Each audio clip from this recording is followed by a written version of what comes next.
When I was a young man, a friend of mine told me they were hiring at General Motors. And back in them days, in 1964, when I hired in General Motors, that was the most important place, one of the most important places to work. If you had a job at General Motors, you had a lifetime job. I always worked in the body shop. And I went over to Detroit Hamtramck. I went into the body shop as an inspector in the quality department. And I would have probably never left the body shop had I not had non-Hodgkin's lymphoma in the early 90s. And it put me on sick leave for 1 year. And when I went back into the plant, I requested that I not go back into the body shop because of the pollution in the air, not knowing what caused my cancer. So with that in mind, I got the job in the audit department, and then from there I became a team leader, and that would probably never happen had I not had this this bout with cancer. I was team leader approximately 3 years, team leader's job. Just to encourage and to help others and even assist if they needed help. Well, to be very honest with you, as a union member for my whole career at General Motors, there was always that little separation between union and non-union.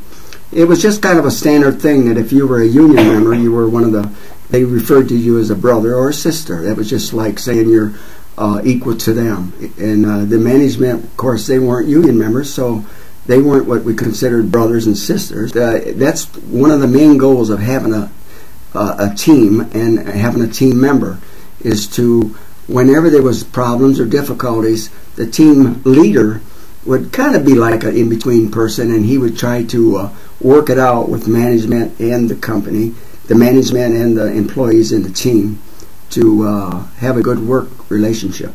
There was one piece of equipment, they call it an ADL. At first they thought it was something that was possibly not in their job description, something that they shouldn't have to do. And then of course our supervisor, she would try to enforce the fact that we had to do it. And then sometimes a union would be involved. We would, what they call, put in for a committee call. We'd call the committee, and the committee man would come down there and he would explain to the workers and the team that this is something that was necessary, that we needed to do for quality, if he felt that we could do it. I remember back somewhere in maybe 2003 or something, I can't remember exactly, when I was a team leader, and there was going to be a local strike. The plant was going to go on strike over, I believe it was safety issues and work-related issues. And so they needed a strike captain, they call it. Every group had a strike captain. And they picked me for one of the captains to be a strike captain outside the plant. Well, leading up to the decision to have a strike, they usually have a vote. So as a team member and as a union member, we would all vote. It would not be a strike unless we voted yes. So yes, we was all in the same mindset. We were all determined that we needed to do this strike. And myself, having at that time over 30 years seniority, I was definitely willing to walk the pavement. I was prepared to be the captain. I was the captain. As the captain, I would organize and make sure that you could say take attendance and make sure that the ones that were supposed to come, I have a list of their names, and to make sure that they were there and they put their time in. Usually it was about 1 or 2 hours for each person. Yeah, everybody was all, basically we were all ready for it. And just the day before, the night of the supposed strike, the corporation came in and settled the strike, so we actually didn't actually go on strike the last minute.